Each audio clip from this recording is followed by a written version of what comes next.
A single mother working at a rundown diner threw herself in front of a bullet meant for a stranger. 24 hours later, a convoy of black SUVs pulled up to her apartment complex. What happened next will restore your faith in humanity and show you that sometimes the universe has a way of rewarding those who risk everything for others. Before we jump back in, tell us where you're tuning in from, and if this story touches you, make sure you're subscribed, because tomorrow, I've saved something extra special for you. The fluorescent lights buzzed overhead as Rachel Martinez wiped down the same sticky table for the third time that morning. Sunrise Diner wasn't much to look at with its cracked vinyl booths and coffee-stained floor tiles, but it was home.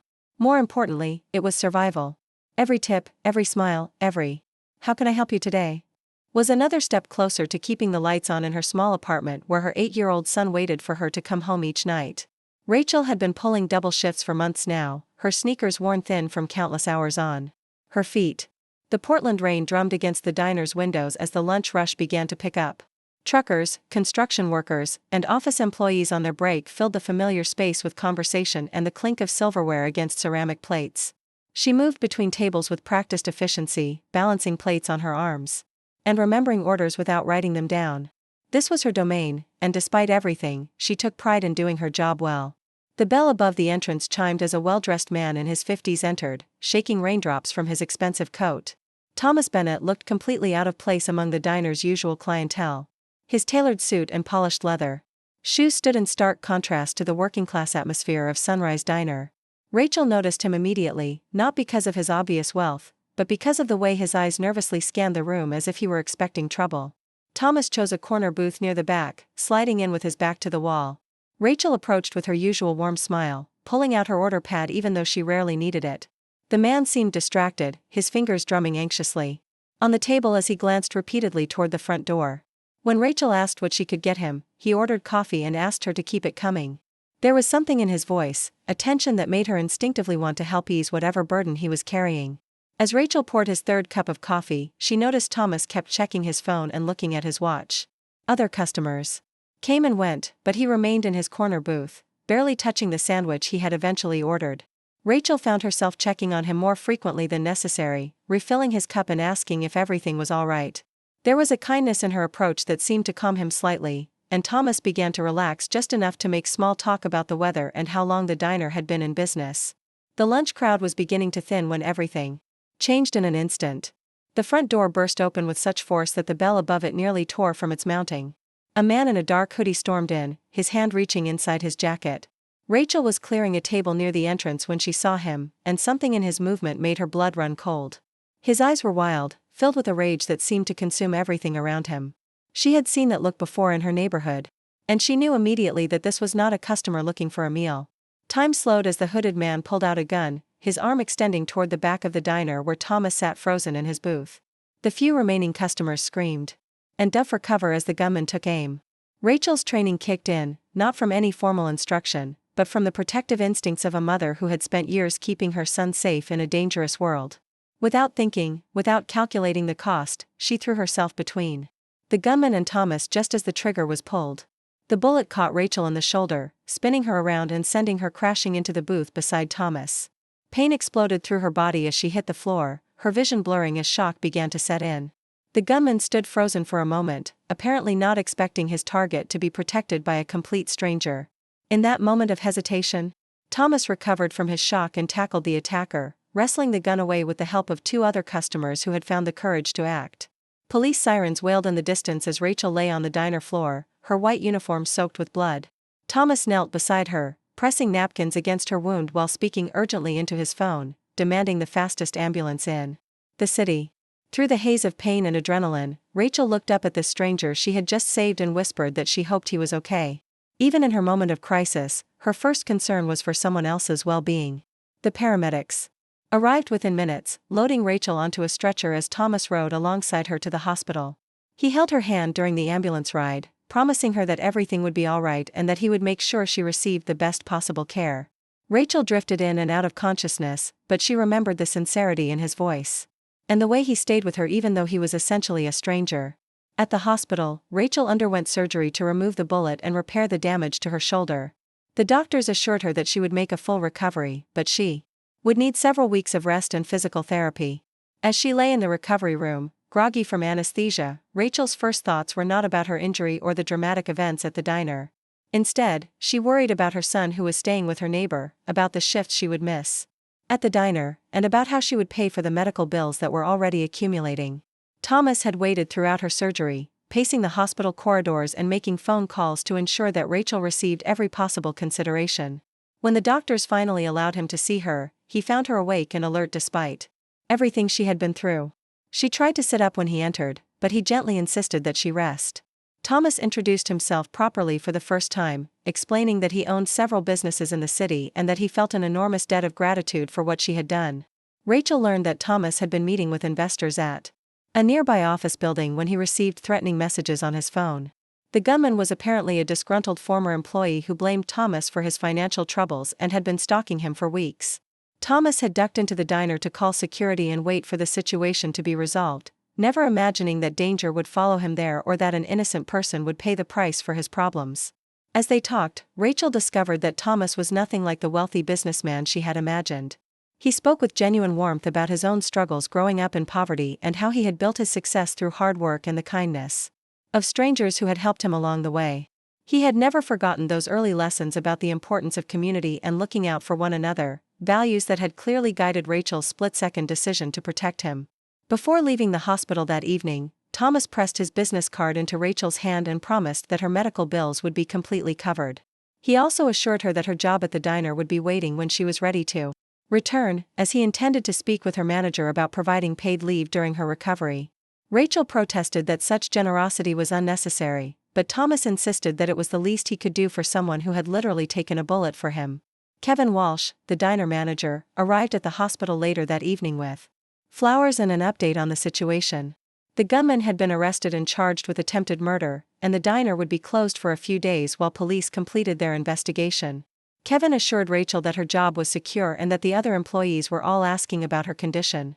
However, Rachel could read between the lines of his carefully chosen words. The diner was already struggling financially, and losing business during the closure would make things even more difficult. Rachel spent a restless night in the hospital, her shoulder throbbing despite the pain medication. She stared at the ceiling tiles and wondered how she would manage the coming weeks. Her savings account had exactly $47, barely enough to cover groceries for her son, let alone rent and utilities while she recovered. The physical therapy appointments would eat up any remaining sick days she might have saved, and she knew from experience that even with insurance, medical bills had a way of multiplying beyond what anyone could afford. The next morning brought a surprise that Rachel never could have anticipated. As she was being discharged from the hospital, a nurse mentioned that someone had already settled her entire bill and arranged for a private car service to take her home. Rachel assumed Thomas had kept his promise about covering her medical expenses, but when she walked outside, she found something that took her breath away. 3 black SUVs were parked in front of the hospital, their engines running and their windows tinted dark enough to hide whoever was inside. Rachel hesitated, wondering if she should call someone or go back into the hospital for safety.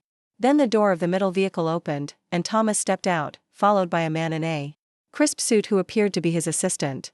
Thomas approached with a smile that seemed to light up the gray Portland morning, and Rachel realized that her life was about to change in ways she never could have imagined. Daniel Parker, Thomas's assistant, helped Rachel into the lead SUV. While Thomas explained that they had a few stops to make before taking her home.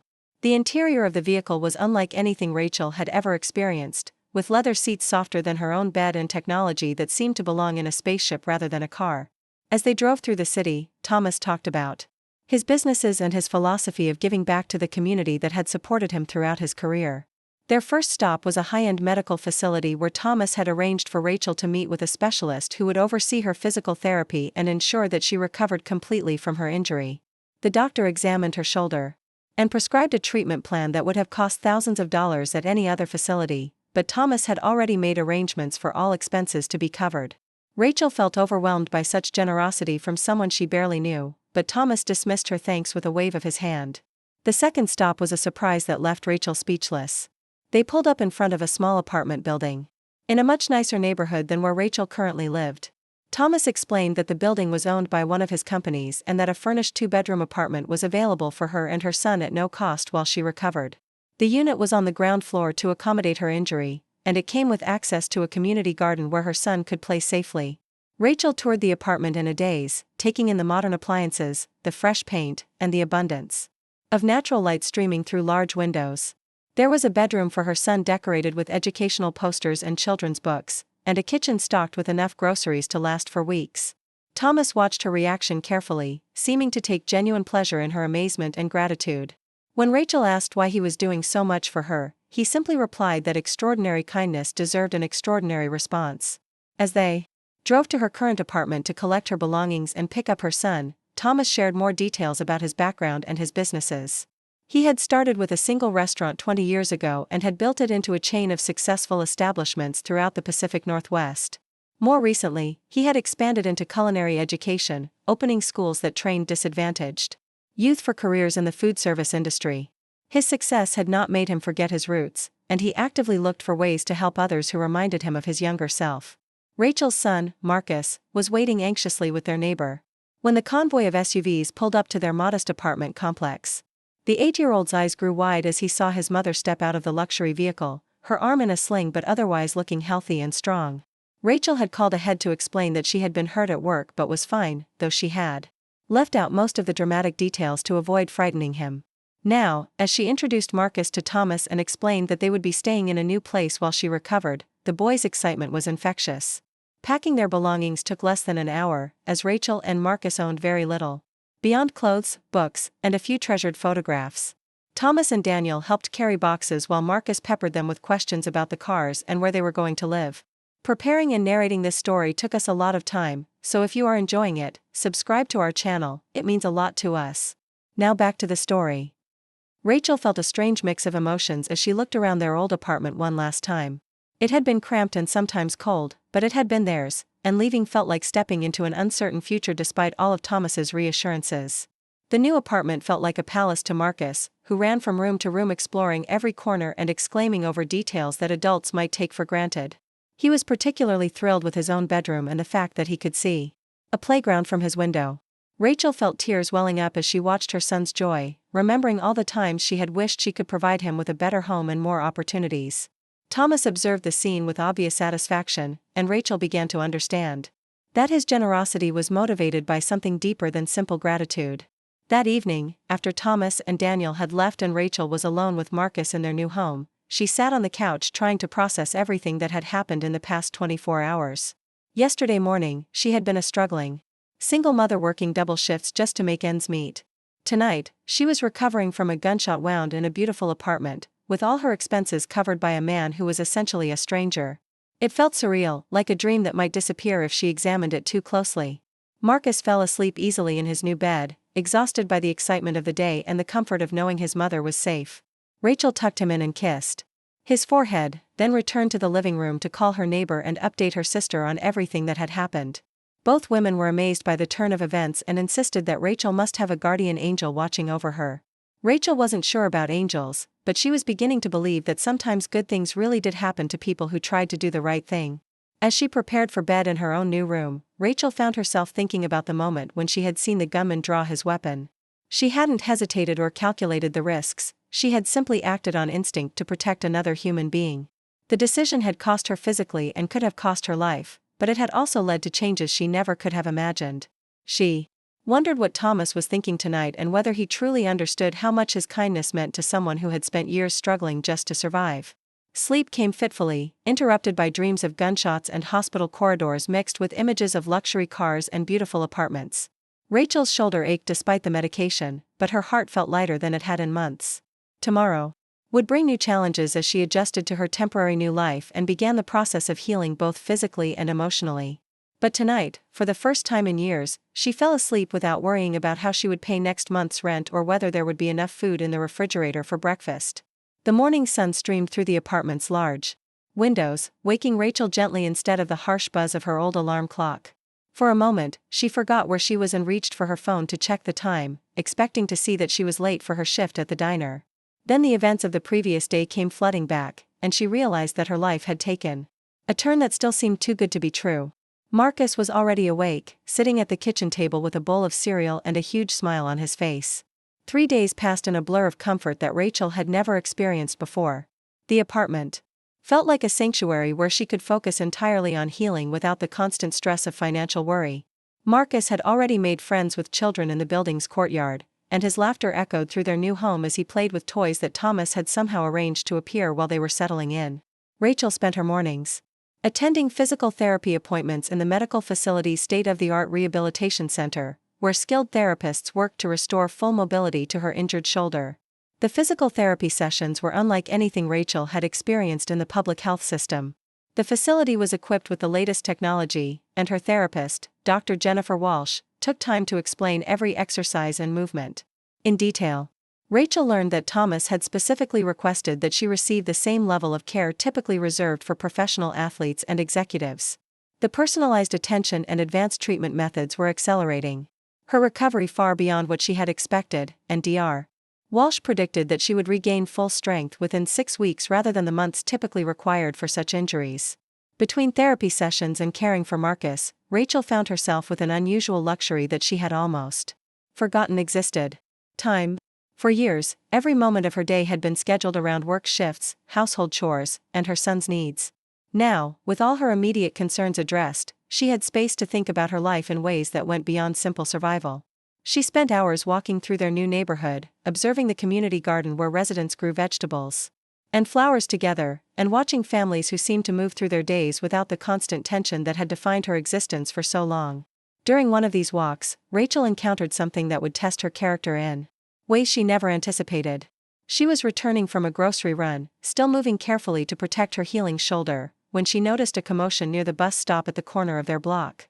A small crowd had gathered around someone sitting on the ground, and Rachel could hear raised voices and what sounded like arguing. Her instinct was to hurry past and avoid getting involved, especially given her recent trauma and ongoing recovery. As she drew closer, Rachel saw that the person on the ground was an elderly man in military fatigues that had seen better days. His weathered face bore the hallmarks of someone who had spent considerable time outdoors, and his belongings were scattered around him in a way that suggested he had fallen or been pushed. The crowd consisted mainly of business people waiting for their bus, and their body language suggested irritation rather than concern. One woman was loudly complaining that the man was blocking the sidewalk and making other pedestrians uncomfortable. The elderly man was clearly disoriented and struggling to gather his possessions, which included a worn backpack and several plastic bags filled with what appeared to be his entire worldly goods. Rachel noticed the faded insignia on his jacket. That identified him as a veteran, and something about his confused movements reminded her of her own grandfather, who had served in Vietnam and struggled with similar challenges in his later years. Despite her own physical limitations and the voice in her head warning her to stay uninvolved, Rachel found herself approaching the situation. She knelt down beside the man, introducing herself gently and asking if he needed assistance. His name was Frank Rodriguez, and as they talked, Rachel learned that he was a decorated Marine who had served 3 tours in Afghanistan before returning home to face a series of personal and financial setbacks that had eventually left him homeless. Frank was suffering from what appeared to be early-stage dementia, and he had become confused about his location while trying to find the Veterans Services office downtown. The crowded bus stop and impatient commuters had only added to his disorientation. Rachel helped Frank gather his belongings and guided him to a nearby bench where they could sit and talk without blocking pedestrian traffic. She offered him water from her own bottle and listened as he shared fragments of his story, sometimes jumping between decades as his memory struggled to maintain chronological order. Frank had been living in various shelters and temporary housing facilities, but his condition made it difficult for him to navigate the complex bureaucracy required to access consistent services. He had family somewhere in California, but he couldn't remember their exact location or how to contact them. The practical part of Rachel's mind reminded her that she was recovering from a serious injury and had no resources to offer someone in Frank's situation. She was essentially a charity case herself, dependent on Thomas's generosity for her current stability. However, another part of her mind recalled the values that had driven her to protect Thomas in the diner, and she knew that she couldn't simply walk away from someone who needed help. Frank reminded her of every patient she had ever served at the diner, every person who had been overlooked or dismissed by a society that often treated visible struggle as an inconvenience. Rachel spent the next hour making phone calls on Frank's behalf, using her own phone to contact Veterans Services, homeless shelters, and mental health facilities in the area. Her experience navigating social services as a single mother had taught her which questions to ask and how to advocate effectively for someone who couldn't advocate for themselves. She discovered that Frank had been registered with several programs but had fallen through the cracks when his mental condition made it difficult for him to keep appointments or follow complex procedures. Eventually, Rachel was able to connect with a caseworker at the Veterans Administration who agreed to meet them at the bus stop within the hour.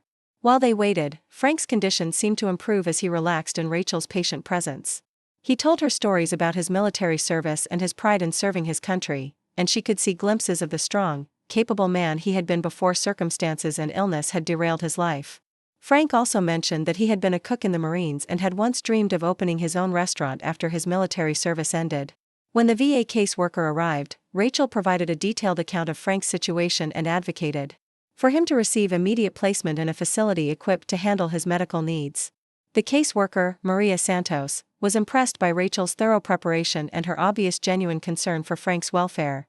Maria explained that most people either ignored homeless veterans or called authorities to have them removed, but very few took the time to actually help connect them with appropriate services. She asked Rachel if she had experience in social work or advocacy, surprised to learn that Rachel was simply someone who believed in helping others when possible. As Frank was taken to a temporary shelter where he could receive proper medical evaluation and care, he pressed a small object into Rachel's hand. It was a military challenge coin from his unit, worn smooth from years of handling but still bearing the Marine Corps emblem and motto. Frank told her that the coin represented the brotherhood of people who looked out for each other no matter what, and he wanted her to have it as a thank you for treating him with dignity when others had walked past. Rachel was moved to tears by the gesture and promised Frank that she would visit him once he was settled in a more permanent facility. The encounter with Frank stayed with Rachel throughout the following days as she continued her recovery routine. She found herself thinking about the different ways people responded to others in crisis, and how easy it would have been to rationalize walking past someone whose problems seemed too complicated to solve. The incident also made her reflect on her own recent experiences and how Thomas's response to her situation had been equally extraordinary in its scope and generosity. She began to wonder if there was some larger pattern at work, some cosmic principle that connected acts of kindness in ways that weren't immediately visible. Rachel's physical therapy sessions continued to show remarkable progress, and Dr. Walsh began incorporating more challenging exercises designed to restore her full range of motion and strength. During these sessions, Rachel found herself engaging in conversations with other patients who were recovering from various injuries and surgeries. Many of them were surprised by the level of care and attention she was receiving, and Rachel learned that her treatment plan was indeed exceptional in its comprehensiveness and quality. She began to understand that Thomas's influence extended far beyond simply paying her bills. He had used his connections to ensure that she received the very best possible care. Marcus was thriving in their new environment, making friends with children from families who seemed to have the kind of stability that Rachel had always wanted to provide for her son. He came home from school each day with stories about his new classmates and their activities, many of which involved opportunities that had been unavailable in their previous neighborhood. Rachel watched her son's confidence grow as he participated in after-school programs and community events that exposed him to experiences beyond what their limited budget had previously allowed. One afternoon, while Marcus was at a friend's birthday party in the building's community room, Rachel received an unexpected phone call from Thomas. She had not heard from him since the day he had moved them into the apartment, though Daniel had checked in periodically to ensure that all their needs were being met. Thomas's voice carried the same warmth and genuine concern that she remembered from their conversations at the hospital, but there was also an excitement that suggested he had something important to discuss with her. Thomas asked if she would be available for dinner the following evening, explaining that he wanted to talk with her about her future plans and some ideas he had been developing since their last conversation. Rachel felt a flutter of nervousness, mixed with curiosity as she agreed to meet him at a restaurant in the Pearl District, one of Portland's most upscale dining areas. She had never been to that part of the city except to pass through on buses, and the prospect of dining in such an environment both excited and intimidated her. Preparing for dinner with Thomas required Rachel to confront the reality that she owned virtually no clothing appropriate for an upscale restaurant. Her wardrobe consisted mainly of work uniforms, casual clothes for running errands, and one simple dress that she had worn to job interviews and Marcus's school events. She spent considerable time trying to decide what to wear, eventually settling on the dress paired with a cardigan that would help conceal the lingering signs of her shoulder injury.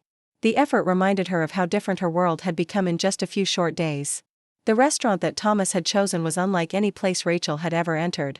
The atmosphere was elegant without being intimidating, with warm lighting, fresh flowers on every table, and a view of the city that took her breath away. The staff treated every guest with genuine respect and attention, creating an environment where Rachel felt welcomed rather than out of place. Thomas was already seated when she arrived, and he stood to greet her with the same considerate manner that had characterized all their interactions. As they enjoyed their meal, Thomas asked Rachel about her background, her dreams, and her experiences working in the food service industry. She found herself sharing stories about her childhood, her relationship with Marcus's father, and her struggles to build a stable life as a single mother. Thomas listened with genuine interest, asking thoughtful questions that demonstrated his attention to details that most people overlooked. Rachel was struck by his ability to make her feel heard and valued, despite the obvious differences in their circumstances and resources. Thomas shared more details about his own background, including his early years working in restaurant kitchens and his gradual progression from dishwasher to owner. He spoke passionately about his belief that the food service industry could provide genuine career opportunities for people willing to work hard and learn, regardless of their educational background or previous experience. Rachel learned that Thomas's culinary schools focused specifically on students from disadvantaged backgrounds, providing not just training but also job placement assistance and ongoing support for graduates. As the evening progressed, Thomas began to share his observations about Rachel's character and the qualities he had witnessed during their brief but intense relationship. He spoke about her quick thinking under pressure, her genuine care for others, and her ability to maintain grace and compassion even in difficult circumstances. Thomas explained that he had been looking for someone to help him develop a new project, something that would combine his passion for culinary education with his commitment to community development. The project that Thomas described was ambitious in scope and revolutionary in its approach to addressing food insecurity and lack of economic opportunity in underserved communities. He envisioned a network of community kitchens that would serve multiple purposes, providing job training, preparing meals for food assistance programs, and creating gathering spaces where neighbors could connect and support each other. The facilities would be staffed by graduates of his culinary programs and would focus on using locally sourced ingredients to support regional farmers and food producers. Rachel listened with growing excitement as Thomas outlined his vision, recognizing immediately how such facilities could transform communities like the one where she had grown up. She had seen firsthand how food insecurity affected families' ability to maintain stability and how lack of economic opportunity created cycles of poverty that were difficult to break. The idea of combining practical job training with community building and food access seemed to address multiple problems simultaneously in a way that honored people's dignity and potential.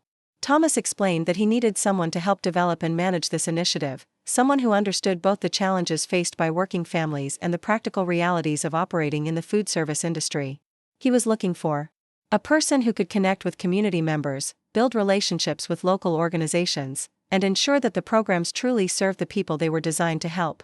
Most importantly, he needed someone whose values aligned with the project's mission of treating every person with respect and providing genuine opportunities for advancement. As Thomas continued to describe the position, Rachel realized that he was essentially offering her the chance to design and lead a program that aligned perfectly with her own values and experiences.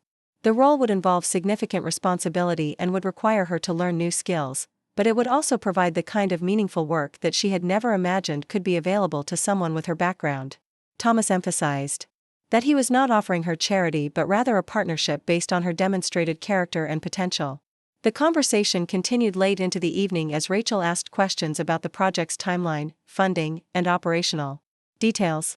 Thomas had clearly thought through many aspects of the initiative, but he was also open to input and suggestions from someone who understood the target communities from personal experience.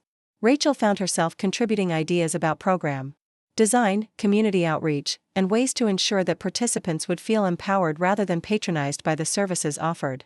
As the evening concluded, Thomas presented Rachel with a formal job offer that included a salary higher than anything she had ever imagined earning, comprehensive benefits, and opportunities for professional development that would prepare her to eventually manage the entire program. He also explained that the position would come with permanent housing assistance, ensuring that she and Marcus would have long-term stability regardless of how the project evolved.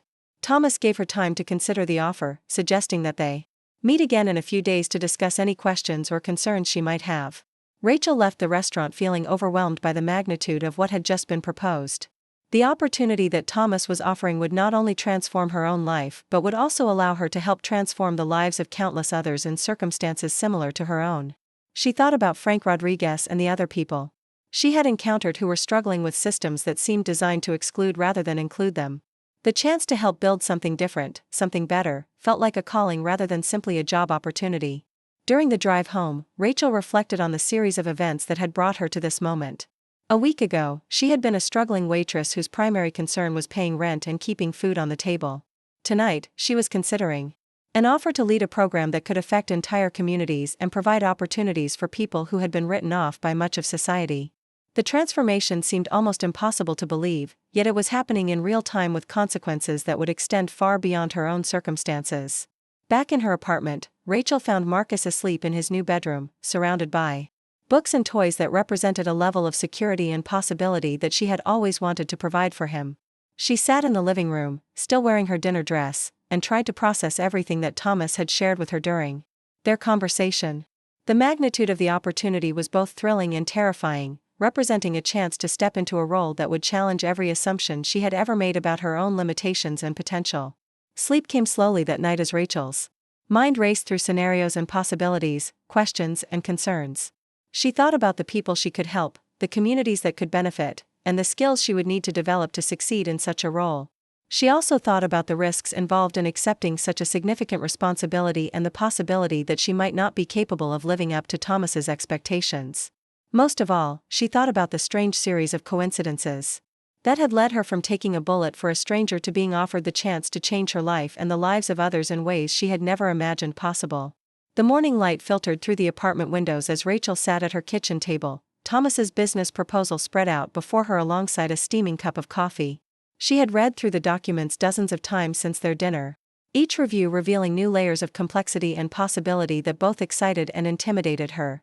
The formal offer letter outlined not just a job, but a complete transformation of her life's trajectory that would require her to step far outside every comfort zone she had ever known.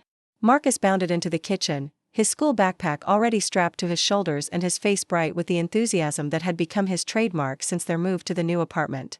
He kissed his mother's cheek and grabbed an apple from the fruit bowl, chattering about a science project his teacher had assigned and the friend he planned to work with after school. Rachel watched her son with a mixture of joy and concern, recognizing how quickly he had adapted to their improved circumstances and wondering how he would handle the changes that might come with accepting Thomas's offer. After Marcus left for school, Rachel found herself pacing through the apartment, unable to settle into any activity that might distract her from the weight of the decision she faced.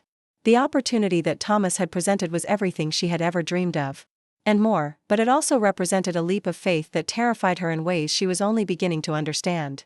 She had spent her entire adult life focused on immediate survival, and the prospect of planning for a future that extended beyond the next paycheck felt both liberating and overwhelming. Rachel decided to visit Frank Rodriguez at the Veterans facility where he had been placed after their encounter at the bus stop. She had called several times to check on his condition, and the staff had reported that he was responding well to treatment and medication that was helping to manage his confusion and disorientation. The facility was located across town in a neighborhood that Rachel had never visited, requiring her to navigate public transportation routes that took her through parts of Portland she had only seen from bus windows during her commutes to work. The veterans' residence was a modest but well-maintained building surrounded by gardens that residents helped to tend as part of their therapeutic activities. Rachel found Frank in the common room, working on a jigsaw puzzle with two other veterans, while soft music played in the background. His appearance had improved dramatically since their first meeting. His hair was clean and neatly trimmed, he wore fresh clothes that fit properly, and most importantly, his eyes held a clarity that had been absent during their encounter at the bus stop. Frank's face lit up with recognition when he saw Rachel approaching, and he immediately introduced her to his new friends as the angel who had helped him find his way to safety. The other veterans welcomed Rachel warmly, sharing stories about Frank's cooking skills and his willingness to help newer residents adjust to life in the facility. Rachel learned that Frank had quickly become a valued member of the community, using his military discipline and natural leadership abilities to mentor other veterans who were struggling with similar challenges. During their conversation, Frank mentioned that he had been thinking about Rachel's kindness and wondering how he might repay her for the help she had provided. He had spoken with the facility's social worker about his desire to give back to the community, and they had connected him with a volunteer program that prepared meals for homeless shelters throughout the city. Frank's experience as a military cook made him a valuable addition to the program, and he had already begun training other volunteers in efficient food preparation techniques that could serve large numbers of people with limited resources. Rachel was moved by Frank's transformation and his determination to help others despite his own ongoing challenges. She shared some details about the opportunity that Thomas had presented to her, explaining her uncertainty about whether she was qualified for such a significant responsibility. Frank listened carefully, nodding as she described the community kitchen concept and the focus on providing both food assistance and job training opportunities. When she finished, Frank looked at her with the serious expression of someone who had learned important lessons through difficult experience. Frank told Rachel that during his military service, he had seen many people face situations that seemed beyond their capabilities, and he had learned that the most important qualification for leadership was not technical expertise but genuine care for the people being served. He reminded her that she had already demonstrated her willingness to put others' needs before her own safety, and he suggested that such character was far more valuable than any formal training or credentials she might lack. Frank's words carried the weight of someone who had commanded troops in combat situations and understood the difference between theoretical knowledge and practical wisdom. The conversation with Frank helped clarify Rachel's thinking about Thomas's offer, but she still felt the need to better understand the communities that would be served by the proposed program. She spent the following days visiting neighborhoods throughout Portland where economic challenges were most visible, observing the existing resources and talking with residents about their experiences and needs. These informal research trips took her to areas where she had lived and worked in the past, allowing her to see familiar places through the lens of her new perspective and possibilities. In each neighborhood she visited, Rachel encountered people whose stories echoed her own recent experiences with financial insecurity and limited opportunities. She met single mothers working multiple jobs to support their families, elderly residents struggling to afford groceries on fixed incomes, and young adults who had aged out of foster care without the support systems needed to achieve stability. Many of these individuals possessed skills, talents, and determination that had never been properly recognized or developed due to lack of access to appropriate opportunities and resources. Rachel also observed the existing food assistance programs in these communities, noting both their valuable contributions and their limitations. Most programs focused on emergency relief rather than long-term solutions, providing temporary help without addressing the underlying causes of food insecurity. The community kitchen concept that Thomas had described could fill a crucial gap by combining immediate assistance with skill-building opportunities that might help people achieve greater independence and stability over time. During one of these neighborhood visits, Rachel encountered a situation that further tested her resolve and clarified her understanding of her own values. She was walking through a commercial district when she noticed a commotion outside a small grocery store. A young woman with two small children was arguing with the store manager about a payment card that had been declined, leaving her unable to purchase the groceries she needed for her family's dinner.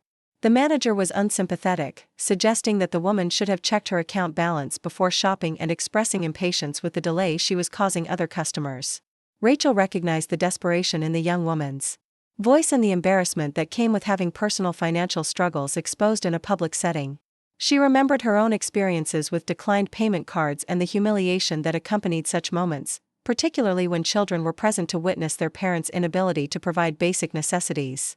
Without hesitation, Rachel approached the cashier and offered to pay for the woman's groceries, deflecting the young mother's protests by explaining that everyone needed help sometimes and that she was simply paying forward kindness that others had shown to her.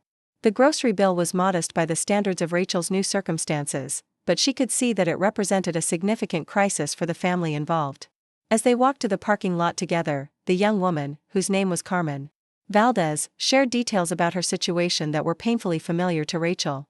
Carmen was recently divorced and working as a house cleaner while trying to complete her GED, but irregular work schedules made it difficult to manage both childcare and consistent income. She had applied for various assistance programs but was caught in bureaucratic delays that left her struggling to cover basic expenses while waiting for approval. Rachel spent over an hour talking with Carmen, learning about her goals and the obstacles she faced in pursuing them. Carmen had always been interested in cooking and had once considered attending culinary school, but the combination of family responsibilities and financial constraints had made such dreams seem impossible. She currently prepared meals for some of her house cleaning clients, and several had complimented her skills and suggested that she consider pursuing food service opportunities. However, Carmen lacked the training credentials and professional experience needed to apply for restaurant positions that offered decent wages and advancement potential. The conversation with Carmen crystallized Rachel's understanding of how the community kitchen program could address multiple challenges simultaneously. Women like Carmen needed not just immediate food assistance but also opportunities to develop marketable skills that could lead to stable employment and economic independence. The program could provide a supportive environment where participants could gain professional experience while contributing to their communities, creating a cycle of mutual benefit that honored everyone's dignity and potential. Rachel left her encounter with Carmen with a renewed sense of purpose and clarity about the importance of Thomas's proposed initiative. She began to envision specific ways that the program could be structured to maximize its impact, drawing on her own experiences and observations to identify potential challenges and solutions. The more she thought about the possibilities, the more confident she became that the opportunity represented not just a career change but a calling that aligned perfectly with her values and life experiences. That evening, Rachel called Thomas to request another meeting, explaining that she was ready to discuss the details of accepting his offer. Thomas's voice carried obvious pleasure at her decision, and he immediately suggested that they meet the following day at one of his existing restaurants so that she could observe the operation and begin to understand the business aspects of his enterprises. Rachel agreed enthusiastically, feeling a sense of excitement that reminded her of Christmas mornings from her childhood when anything seemed possible. The restaurant that Thomas chose for their meeting was located in a diverse neighborhood that served both working-class families and young professionals, creating an atmosphere that felt welcoming to people from various backgrounds and income levels. The menu featured high-quality ingredients prepared simply, with prices that made good food accessible without being artificially cheap in ways that might undermine the restaurant's sustainability. Rachel could see immediately how the establishment balanced social responsibility with sound business practices, creating a model that could be replicated in different communities. Thomas introduced Rachel to the restaurant staff, including several managers who had graduated from his culinary training programs and worked their way up to positions of responsibility within his organization. Rachel was impressed by their professionalism and obvious pride in their work, and she could see how the restaurant provided not just employment but genuine career development opportunities for people who might have been overlooked by other employers. The staff treated Thomas with respect rather than fear, and their interactions suggested a workplace culture that valued collaboration and mutual support. During their conversation over lunch, Thomas shared more specific details about his vision for the community kitchen program and Rachel's potential role in its development. He explained that he had already identified several possible locations for the initial facilities and had begun preliminary conversations with community organizations that might serve as partners in the initiative. Thomas emphasized that he wanted Rachel to take ownership of the program's design and implementation, providing her with resources and support while respecting her insights about what would work best for the communities being served.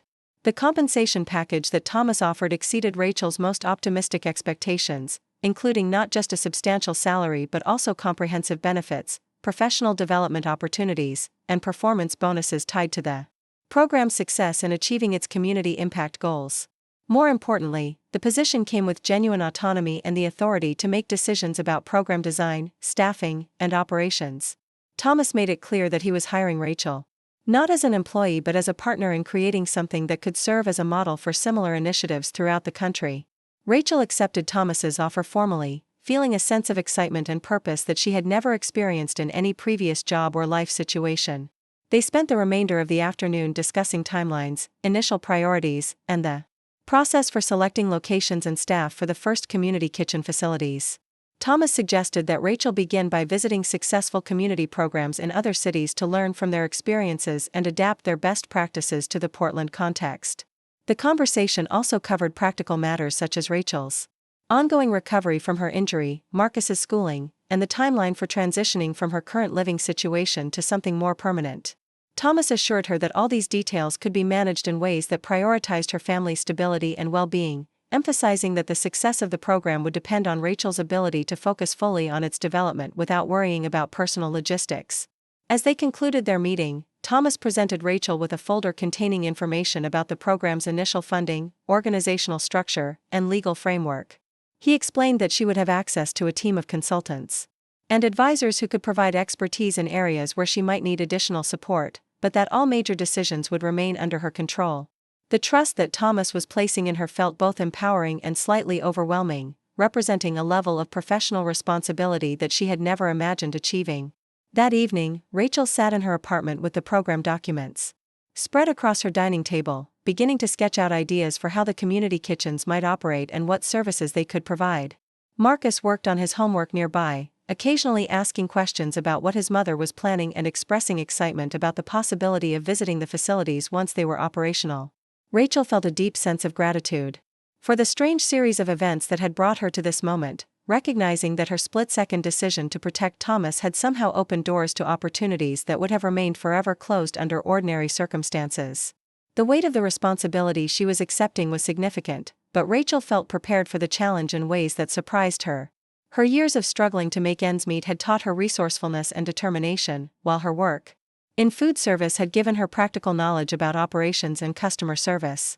Most importantly, her life experiences had provided her with genuine empathy for the people the program was designed to serve, ensuring that she would never lose sight of the human impact of every decision she made.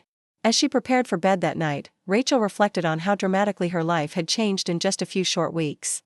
The transformation seemed almost impossible to believe, yet each step had followed logically from the previous one, creating a path that felt both surprising and inevitable. She thought about the moment in the diner when she had seen the gunman raise his weapon, and she wondered if she would have made the same choice if she had known where it would lead. The answer came immediately, and without doubt she would have acted exactly the same way, regardless of the consequences, because protecting others was simply who she was at her core. 6 months had passed since Rachel accepted Thomas's offer, and the transformation in her life was nothing short of extraordinary. She stood in the construction site that would soon become the first community culinary center, wearing a hard hat and safety vest that bore her new title, Director of Community Development. The skeletal framework of what would become a state-of-the-art kitchen and training facility rose around her, representing months of planning, permit applications, and collaboration with architects who specialized in creating spaces that served multiple community functions. The morning air was crisp with the promise of autumn as Rachel walked through the construction zone with the project foreman, discussing timeline adjustments and reviewing the latest updates to the facility's design. Every detail had been carefully considered to ensure that the space would feel welcoming to community members while providing the professional-grade equipment needed for both training and food production. Large windows would flood the kitchen with natural light, while an open layout would allow visitors to observe the cooking and learning taking place inside.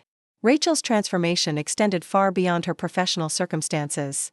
The months of working with Thomas and his team of advisors had provided her with intensive education in business management, nonprofit operations, and community development strategies. She had attended conferences in Seattle, San Francisco, and Denver, learning from experts who had developed similar programs in other cities. Each experience had added layers to her understanding of how to create sustainable initiatives that truly served the people they were designed to help. The knowledge she had gained was both theoretical and practical, covering everything from food safety regulations to grant writing, from staff management to community outreach strategies. Rachel discovered that she had a natural aptitude for bringing together diverse groups of people around common goals, and her authentic understanding of the challenges faced by working families gave her credibility that could not be taught or faked. Community leaders who had initially been skeptical of another well-intentioned program from wealthy outsiders quickly recognized Rachel's genuine commitment and lived experience. Marcus had thrived during this period of change, his confidence and academic performance improving dramatically as his mother's stress decreased and new opportunities became available to their family. He had become fascinated by the community kitchen project, often accompanying Rachel to planning meetings where he would sit quietly drawing pictures of the facilities and asking thoughtful questions about how the programs would work. His teacher had noted his increased engagement in school and his enthusiasm for projects related to nutrition and community service. The permanent housing that Thomas had arranged for Rachel and Marcus was a modest but comfortable house in a neighborhood that balanced affordability with safety and good schools. Rachel had insisted on paying rent despite Thomas's offers to provide the housing as part of her compensation package, wanting to maintain some independence and ensure that her new circumstances felt earned rather than simply given. The house had a small garden where Marcus was learning to grow vegetables, and a kitchen where Rachel experimented with recipes that might eventually be taught in the community center programs. Rachel's relationship with Thomas had evolved into a genuine partnership built on mutual respect and shared commitment to the project's success. She had initially worried that their dramatic beginning might create an awkward dynamic or unrealistic expectations, but Thomas had consistently treated her as a professional colleague whose insights and decisions carried real weight in the organization. Their working relationship was enhanced by Thomas's willingness to step back and allow Rachel to take ownership of the community initiatives while providing support and resources when needed. The staff that Rachel had assembled for the community kitchen program reflected her commitment to hiring people who understood the communities they would serve. Carmen Valdez had become the program's first assistant director after completing an accelerated training program that Rachel had designed specifically for participants with strong potential but limited formal credentials. Frank Rodriguez served As a volunteer coordinator, helping to recruit and train other veterans who wanted to contribute their skills to community service projects related to food preparation and distribution. Other staff members included Maria Santos, the former VA caseworker who had helped Frank, and who brought extensive experience in social services and case management. The head chef was Roberto Silva, a graduate of Thomas's Culinary School who had grown up in the neighborhood where the first community kitchen was being built and understood intimately the food traditions and preferences of local families. The team also included part-time positions for community members who wanted to contribute a few hours per week while maintaining other employment or responsibilities. The program's design incorporated lessons that Rachel had learned from visiting successful initiatives in other cities, while adapting those models to address the specific needs and characteristics of Portland's diverse communities. The facility would serve multiple functions throughout each day, providing job training in the mornings, preparing meals for food assistance programs during midday hours, and offering community cooking classes and family programs in the evenings. Weekend activities would include nutrition education, garden workshops, and cultural celebrations that honored the food traditions of different ethnic communities in the neighborhood. Rachel had also developed partnerships with local schools, health clinics, and senior centers that would help ensure the program reached people who could benefit most from its services. The relationships she had built with other community organizations had taken months to develop, requiring patient relationship building and consistent follow-through on commitments. Many community leaders had seen well-intentioned programs come and go, leaving behind disappointed expectations and increased cynicism about outside efforts to address local problems. The funding structure for the community kitchen program reflected Thomas's commitment to long-term sustainability rather than short-term charity. While his foundation provided initial capital and operating support, Rachel had successfully secured additional grants from municipal, state, and federal sources that recognized the program's potential for measurable community impact. She had also developed revenue streams through catering services and cooking classes that would help the program move toward financial independence over time. During this period of intense preparation and planning, Rachel had maintained her connection with the people and experiences that had shaped her values and perspective.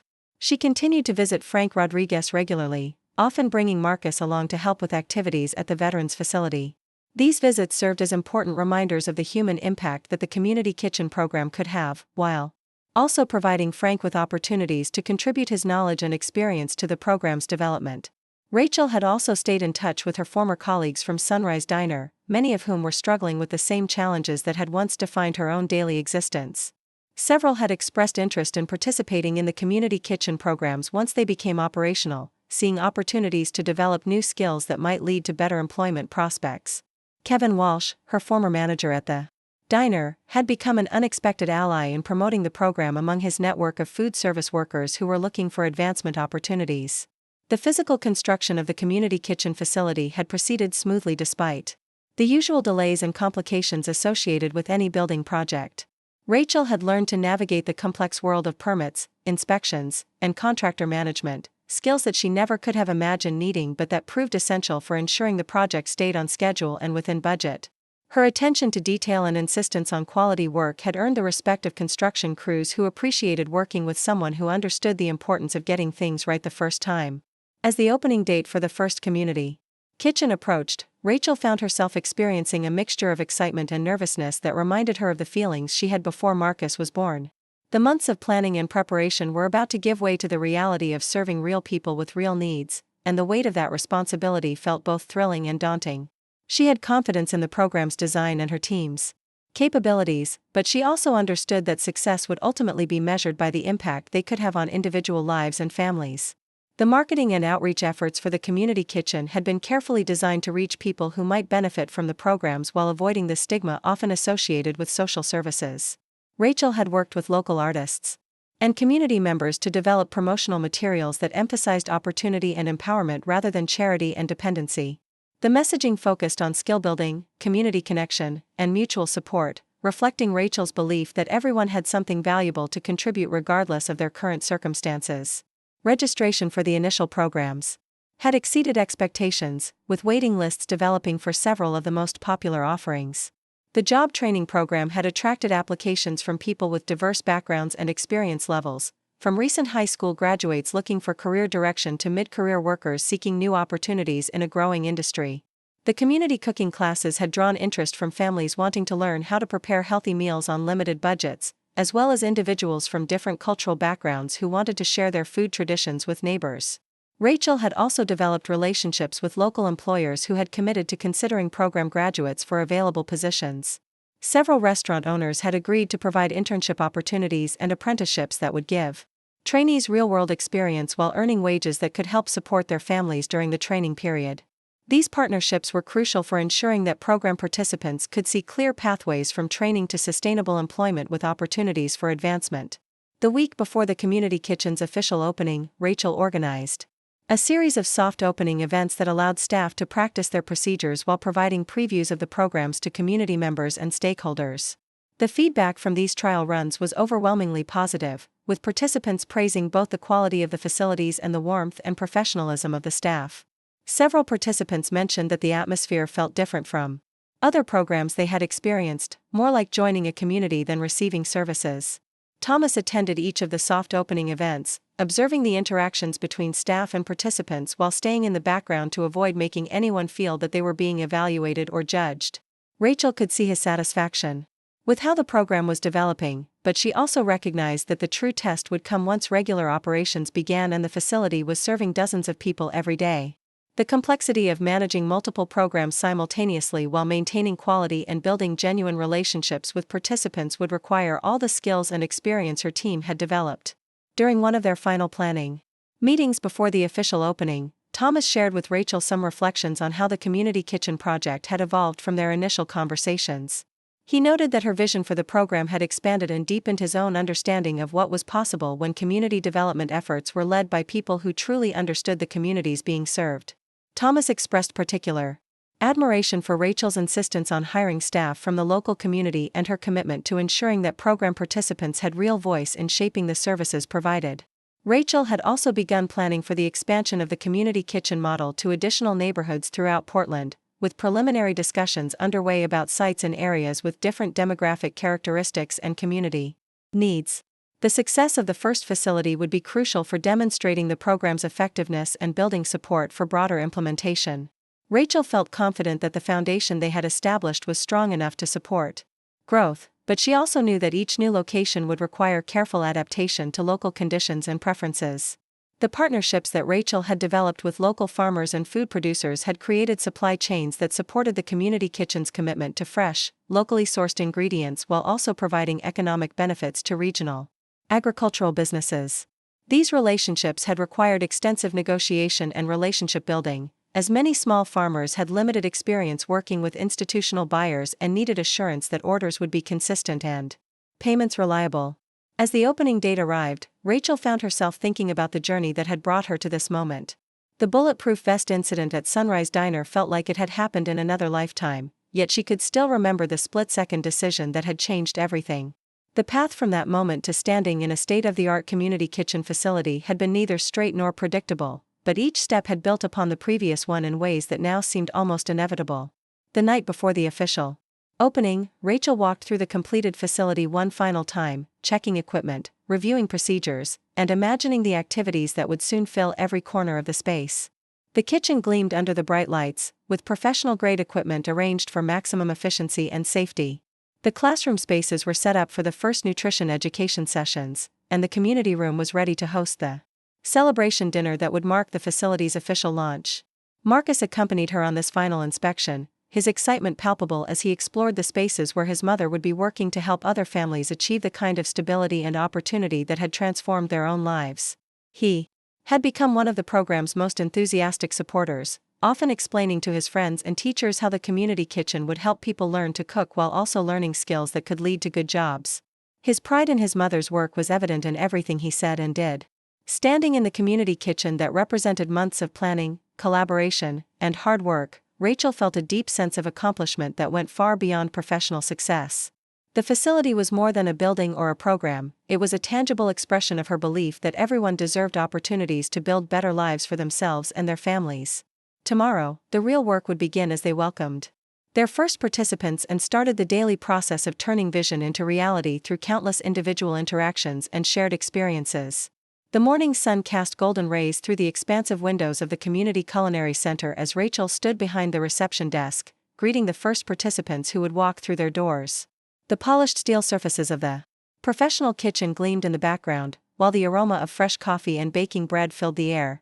Today marked not just the opening of a facility, but the culmination of a transformation that had begun with a single act of courage. In a rundown diner 8 months ago, Carmen Valdez arrived early, her 2 children in tow, their faces bright with curiosity as they took in the impressive space that would become their second home over the coming weeks. Carmen had completed her GED during the program's development phase and was now enrolled as one of the first participants in the professional culinary training track.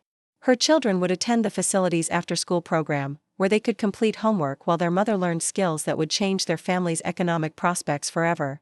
Frank Rodriguez appeared shortly after, wearing a crisp white apron emblazoned with the center's logo and pushing a cart loaded with fresh vegetables from the facility's garden program. His transformation from confused homeless veteran to confident community volunteer had been remarkable to witness, and his military precision in organizing food preparation areas had become invaluable to the center's operations. Frank's presence brought credibility with other veterans in the community, many of whom had been skeptical of traditional social service programs but trusted someone who understood their experiences. The morning's first session began with 15 participants gathered in the main kitchen for an orientation that would introduce them to both the facility's equipment and the program's philosophy. Rachel addressed the group with the same warmth and authenticity that had characterized her interactions with diner customers, but now she spoke with the confidence of someone who had spent months preparing for this moment. She emphasized that everyone present brought valuable knowledge and experience to the program, and that success would be measured not just by individual achievement but by the strength of the community they would build together. Maria Santos led the group through safety procedures and equipment training, her social work background helping her identify participants who might need additional support or encouragement. The kitchen's design allowed for multiple activities to occur simultaneously, with some participants working on basic knife skills while others learned about food safety regulations and proper storage techniques. The atmosphere was focused but relaxed, with laughter punctuating the serious business of skill development. Roberto Silva demonstrated bread-making techniques that reflected both professional standards and cultural traditions from the neighborhood's diverse communities. His ability to explain complex processes in simple terms while honoring the family recipes that many participants had learned from grandmothers and aunts created an immediate connection between formal training and personal heritage. Several participants shared their own bread traditions, creating an impromptu cultural exchange that enriched the learning experience for everyone present. By midday, the facility had transformed into a bustling production center where training participants worked alongside experienced staff to prepare meals for distribution to senior centers and homeless shelters throughout the city. The volume of food being produced was impressive, but more important was the pride visible on participants' faces as they contributed to feeding their neighbors while developing marketable skills. The program's design ensured that every training exercise served a dual purpose of education and community service. Thomas arrived during the lunch preparation, moving quietly through the kitchen to observe the interactions between staff and participants without disrupting the flow of work. Rachel caught his eye across the busy space and saw the satisfaction and respect that had characterized their relationship from its beginning. Thomas had trusted her vision for the program even when she doubted her own capabilities, and the reality unfolding around them validated that faith in ways that exceeded both their expectations. The afternoon brought families to the center for the first community cooking class, where parents and children learned together to prepare nutritious meals, using ingredients available at local grocery stores within modest budgets. Rachel observed these sessions with particular interest, remembering her own struggles to provide healthy food for Marcus while managing financial constraints. The class instructor helped families understand how meal planning and bulk cooking could stretch food dollars while improving nutrition, knowledge that would impact household budgets immediately. Marcus arrived after school with a group of his classmates, all eager to see the facility that had been the subject of his enthusiastic descriptions for months. The children's excitement was infectious as they toured the kitchen, tried samples of the day's bread production, and learned about the center's garden program. Several parents accompanied their children and stayed to learn about the various programs available to community members, creating impromptu networking opportunities that strengthened neighborhood connections. As evening approached, the center hosted its official opening celebration, with community leaders, program participants, and neighborhood residents gathering to share a meal prepared entirely by the training program participants. The menu reflected the diverse cultural backgrounds of the community, with dishes representing traditions from Mexico, Vietnam, Somalia, and Eastern Europe prepared side by side in the same kitchen. The meal was more than food, it was a statement about the power of shared experiences to build understanding across cultural boundaries. Rachel addressed the gathered crowd, her voice carrying the emotion of someone who understood personally how dramatically circumstances could change when people were given genuine opportunities to build better lives. She spoke about the importance of communities supporting their members and the dignity that came from contributing skills and knowledge to collective well-being. Her remarks were brief but powerful, reflecting the authentic leadership style that had earned respect from everyone who worked with the program. The evening's highlight came when several program participants shared their own stories and goals, speaking with confidence about career plans that had seemed impossible just weeks earlier. Carmen talked about her intention to eventually open her own catering business, while another participant described plans to attend community college to study nutrition science. Frank spoke movingly about finding purpose again through service to others, and how the program had helped him reconnect with the leadership skills he had developed during his military career. Local news media covered the opening celebration, but the coverage focused on the participants and their achievements rather than on Rachel or Thomas as individual success stories. This approach reflected Rachel's insistence that the program's value lay in its impact on community members rather than in the charitable impulses of its founders. The news stories emphasized the innovative approach of combining job training with community service, and several other cities expressed interest in replicating the model. As the celebration wound down and the last guests departed, Rachel found herself alone in the kitchen with Thomas, Daniel Parker, and the core staff members who had worked so hard to make the day successful. The facility showed signs of the intensive use it had received, but the professional-grade equipment and thoughtful design had handled the demand smoothly. More importantly, the interactions and relationships that had developed throughout the day suggested that the program would achieve its goals of building both individual capabilities and community connections. Thomas pulled Rachel aside for a private conversation as the cleanup continued around them. He wanted to share his observations about how the program had exceeded his expectations, particularly in its ability to create genuine community among participants from diverse backgrounds and experience levels. Thomas noted that Rachel's leadership had been crucial in establishing the program's tone and values, and he expressed confidence that the model would be successful in additional locations throughout the city. The conversation turned to future plans and the timeline for expanding the community kitchen program to other neighborhoods. Rachel had already identified 3 potential sites and had begun preliminary conversations with community organizations in those areas. The success of the opening day had generated inquiries from city officials and nonprofit organizations interested in partnering with future facilities, creating opportunities for broader impact than either Rachel or Thomas had initially envisioned. Rachel shared her vision for eventually creating a network of community kitchens that could support each other through shared resources, staff exchanges, and collaborative programming. She imagined graduates from the training programs eventually becoming instructors at new facilities, creating career advancement pathways while ensuring that the program's values and approaches remained consistent across different locations. The network could also serve as a model for other cities interested in addressing food insecurity and unemployment through integrated community development approaches. As the evening concluded, Rachel walked through the now quiet facility one final time, turning off lights and checking that equipment had been properly secured. The kitchen that had been bustling with activity just hours earlier was peaceful, but somehow still vibrated with the energy of the day's accomplishments.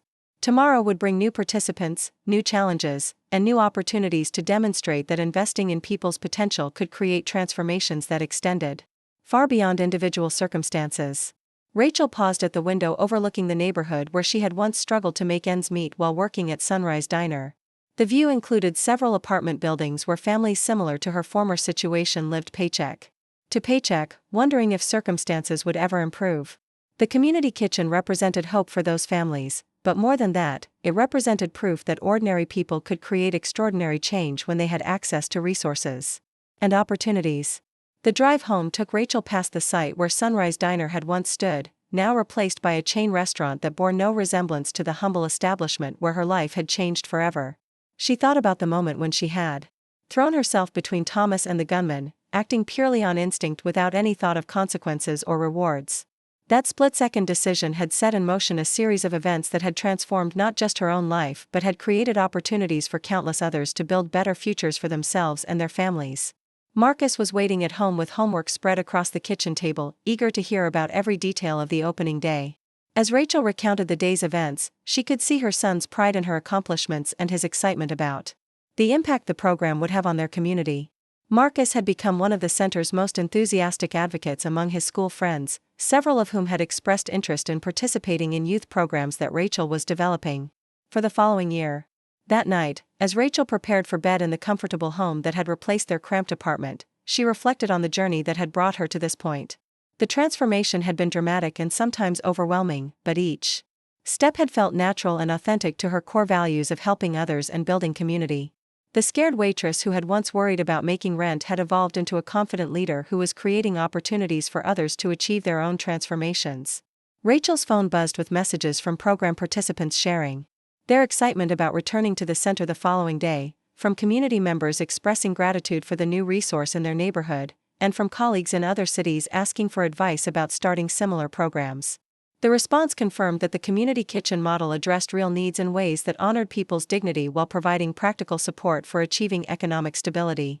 The check that Thomas had given her 8 months ago remained framed on her bedroom wall, not as a trophy but as a reminder of how quickly life could change when people acted with courage and compassion.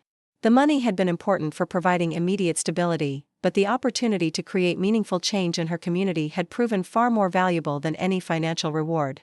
Rachel understood now that the true treasure had been the chance to discover capabilities and purpose that she had never imagined possessing.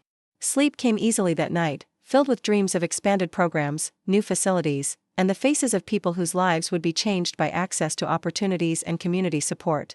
Rachel's transformation from struggling single mother to community leader was complete, but her story was far from over.